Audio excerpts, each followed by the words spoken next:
पदकंज कृपा सिंधु नर रूप हरि मोहतम पुंज जासु वचन रवि कर्णिकरा मंगल मूर्ति सदगुरु मिलवै सर्वाधार मंगलमय मंगल करन इनवों बारंबार। अव्यक्त रूप में परमाराध्य श्री सद्गुरु महाराज के पावन युगल चरणों में श्रद्धा सहित असंकलन प्रणाम।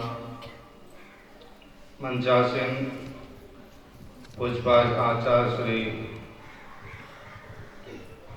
शिवानंद जी महाराज के युगलपाद पदों में बारंबार नमन। तीर्थों को पवित्र करने वाले पूज्य संचरण, उपस्थित धर्म प्रेमी सज्जन वृंद, आदरणीय माताओं एवं भक्तिमती बहनों, सबको मेरी बंदगी। सप्ताह ध्यान एवं सत्संग की व्यवस्था यहाँ के आयोजक ने की है। हम आप इस आयोजन में शरीक हुए हैं ज्ञान गंगा में गोता लगाने के लिए।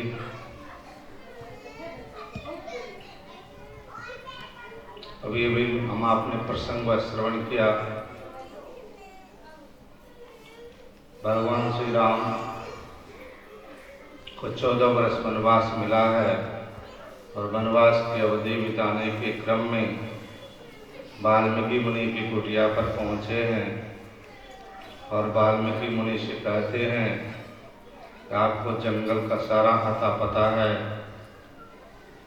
मुझे तो वनवास हुआ है, इस अवधि को बिताने के लिए एक कुटी का निर्माण करना चाहता हूँ, वह स्थान हमको बतलाइए जहाँ मैं कुछ काल रह सकूँ।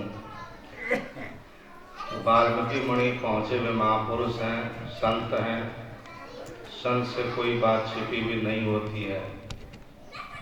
हमारे मन में क्या भाव है, हम संत के पास चले जाएं और जान जाते हैं, सूक्ष्म से सूक्ष्म बात को वे जान जाते हैं। जैसे शीशे की अलमारी होती है, शीशे की अलमारी में रखी वस्तु को लोग बाहर से देख लेते हैं क्या रखा हुआ है, वैसे ही संत के सामने कोई पहुंच जाए तो उसके अंदर में क्या भाव है सब जान जाते हैं। तो वाल्मीकि मुनि के समक्ष भगवान श्री राम हैं। वाल्मीकि मुनि कहते हैं कि आप मुझसे पूछते हैं कि मैं कहाँ रहूं, मैं कहने में सकुचाता हूँ, पहले यह तो बताइए कि आप कहाँ नहीं हैं। वाल्मीकि मुनि की नज़र में वे राम सर्वव्यापक कण कण में छिपे हुए हैं। फिर जब आप हमसे पूछ रहे हैं मैं बतलाता हूँ कि आप कहाँ रहे। कहा जिनके श्रवण समुद्र समाना, कथा तुम्हारी सुभग सरिणाना, भरे निरंतर होए न पूरे, तिनके ही तुम कांगरी रोले। जिनके कान समुद्र की तरह है, समुद्र में अथाह जल राशि होती है और छोर का पता नहीं चलता है, उस समुद्र में निरंतर नदियां कलकल चल चल करती हुई समुद्र में विला जाती है, समुद्रवत हो जाती है, समुद्र कभी उकताता नहीं है। ऐसे ही जो भक्त कथा प्रवचन सुनने से अगाता नहीं है, ऐसे भक्त का हृदय आपके लिए योग्य घर है। लोचन चातक जिनकई राखे, रही दरज चलधर अभिलाखे, निदर ही सरित सिंधु सरभारी, रूप बिंदु जल होई सुखारी। जिनकी आंखें चातक पक्षी की तरह हैं। चातक पक्षी के विषय में आप सुने होंगे कि स्वाति नक्षत्र होता है और उस नक्षत्र में जो आकाश से बूंदें गिरती है, उस बूंद के लिए पक्षी लड़ाई चाहता है। जब वह बूंद उसके मुंह में चला जाता है, वह तृप्त हो जाता है, शांत हो जाता है। नदी में कितना जल है, समुद्र में कितना जल है, तालाब में कितना जल है, तमाम जल का निरादर करके वह पक्षी एकमात्र स्वाति बूंद के लिए आकाश की ओर टकटकी लगा रहता है। तो जिस तरह से चातक पक्षी आकाश की ओर टकटकी लगाया रहता है, तो ऐसे ही जो भक्त परमात्मा की प्राप्ति के लिए सतत जग रहता है, ध्यान में देर तक बैठने का अभ्यास करता है, आकाश की ओर टकटकी लगाया रहता है, ऐसे भक्त का हृदय आपके लिए योग्य है। फिर वाल्मीकि मुनि ने कहा कि राम स्वरूप तुम्हारा वचन अगोचर बुद्धि पर अविगत अकत अपार निगम का। हे राम, आपका जो स्वरूप है वह वचन से कहने योग्य नहीं है, मन बुद्धि आदि इंद्रियों से परे है, जिसके लिए वेद इति नहीं अर्थात अंत नहीं ऐसा कहा है। वह राम सर्वव्यापक है, सर्वव्यापक होने के कारण हम आपके अंदर भी है, तो उसकी प्राप्ति के लिए कहीं किसी तीर्थ में किसी मंदिर में जाने की आवश्यकता नहीं है। निज तन में कोई सज्जन बाहर न कोई ना, अपने ही घट में हरि है अपने में कोई ना। वह हरि परमात्मा कहीं हराया हुआ नहीं है, वह घट घट वासी है। जिस तरह से तिल में तेल छिपा है, मेहंदी में लाली छिपी है, फूल में सुगंध छिपा हुआ है, दूध में घी छिपा हुआ है, उसी तरह से परम परमात्मा कण कण में छिपे हुए हैं, तो उसको प्राप्त करने के लिए अन्यत्र कहीं जाने की आवश्यकता नहीं है। जिसके अंदर काम क्रोध लोभ मोह आदि विकार नहीं है, ऐसे भक्त का हृदय आपके लिए योग्य घर है। अभी अभी हम आपने पाठ में भी श्रवण किया, तो खट विकारों में काम को प्रथम स्थान मिला है। यह काम मन में जो कल्पना उठती है काम के अंतर्गत आती है। नारद भगवान के अंदर मन में कल्पना उठी कि विश्व सुंदरी देखने में बहुत ही सुंदर है, यदि यह विश्व सुंदरी हमारी हो जाती है तो मैं तीनों लोकों का मालिक बन जाऊंगा। इस हेतु विष्णु भगवान से सुंदर सा रूप हमें दीजिए, ऐसा विष्णु भगवान से कहा भी। विष्णु भगवान ने कहा कि जिसमें आपका भला होगा मैं वैसा करूंगा। तो जिस तरह से छोटा बच्चा है सर्प को पकड़ना चाहता है, तो माँ उस बच्चे को सर्प पकड़ने नहीं देगी, क्योंकि जानती है कि सर्प विषैला है, वह यदि काटेगा तो हमारे बच्चे की मृत्यु हो जाएगी। छोटा बच्चा है, यदि आग को पकड़ना चाहता है तो माँ हरगिज आग को पकड़ने नहीं देगी। उसी तरह से विष्णु भगवान कहते हैं कि जिसमें आपका भला होगा मैं वह करूंगा। मुख बंदर का दिया लेकिन शरीर मनुष्य का, मुख की आकृति को बिगाड़ दिया, तो अपने मुख को हम अपने से नहीं देख सकते, आईने का सहारा लेते हैं।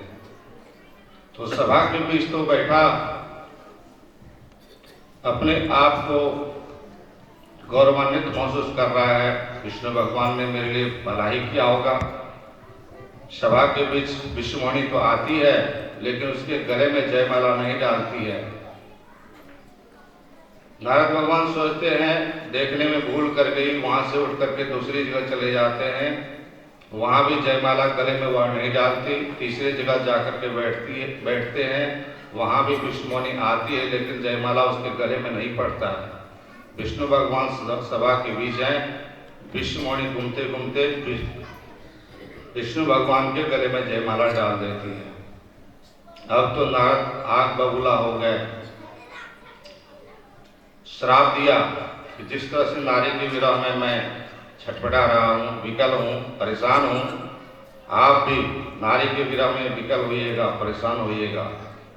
वही रामावतार में विष्णु भगवान श्री राम बने हैं और सीता की चोरी हुई, रावण उठा करके ले गया लंका। तो वृक्ष से पत्ते से पशु पक्षी से पूछ रहे हैं कि तूने मेरी सीता को देखा है? भला पशु पक्षी कीट पतंग क्या बताएगा, लेकिन पागल की भांति कर रहे हैं। इस दृश्य को देखकर भगवान से दूर से जय सच्चिदानंद का करके प्रणाम करते हैं। सती को भ्रम हो जाता है, तो भगवान शिव भ्रम का निवारण हेतु कहते हैं कि परीक्षा ले लो। सती परीक्षा लेती है सीता का रूप बनाकर, यदि पहचान गए तो समझो मैं भगवान है, अगर नहीं पहचान पाए तो समझोगे कि साधारण मनुष्य हैं। तो भगवान श्री राम माता का के संबोधित करते हैं कि माँ तुम यहाँ, बाबा बोले कहाँ पर हैं। अब सपजा जाती है, अपने अंदर झांकती है तो भगवान श्री राम सीता लक्ष्मण को देखती है, आंख खोलती है तो बाहर में भी वही दृश्य दिखाई पड़ता है। कुछ कहते नहीं बनता है। भगवान शिव के पास जब जाती है, भगवान शिव पूछते हैं परीक्षा ले ली, वह झूठ बोल जाती है, मैंने कोई परीक्षा नहीं ली, आप ही की तरह मैं प्रणाम करके आ गई। तो सती के झूठ बोलने का परिणाम भगवान शिव ने उसका परित्याग कर दिया। तो जो जैसा कर्म करता है उसका फल उसे भोगना पड़ता है। इसलिए कर्म सोच समझ करके मनुष्य को करना चाहिए। शुभ कर्म करेंगे तो इसका फल लाभ आपको मिलेगा, और शुभ कर्म करेंगे तो इसका फल लाभ आपको मिलेगा, लेकिन मिलना सुनिश्चित है। एक मुट्ठी आप बीज खेत में बोएंगे तो समय पाकर के वह फलवित पुष्पित होगा, उसका फल लाभ आपको मिलेगा। उसी तरह से शुभ अशुभ कर्म का बीज जब बन जाता है तो उसका फल मिलता है। इसलिए सोच समझ करके आपको कर्म करना चाहिए। यह सत्संग ध्यान से बढ़कर के संसार में और कोई भी शुभ कर्म नहीं है। इसलिए इस कर्म को करना चाहिए और इसमें मन को लगाना चाहिए। इसी के लिए बाबा बार बार यह व्यवस्था रखते हैं। स्वयं जो इस कार्य में दक्ष हैं वही इस कार्य को संपन्न करा सकते हैं। तो बाबा तो बराबर ध्यान में ही लीन रहा करते हैं। इसीलिए साल में एक बार यहाँ ध्यानाभ्यास होता है।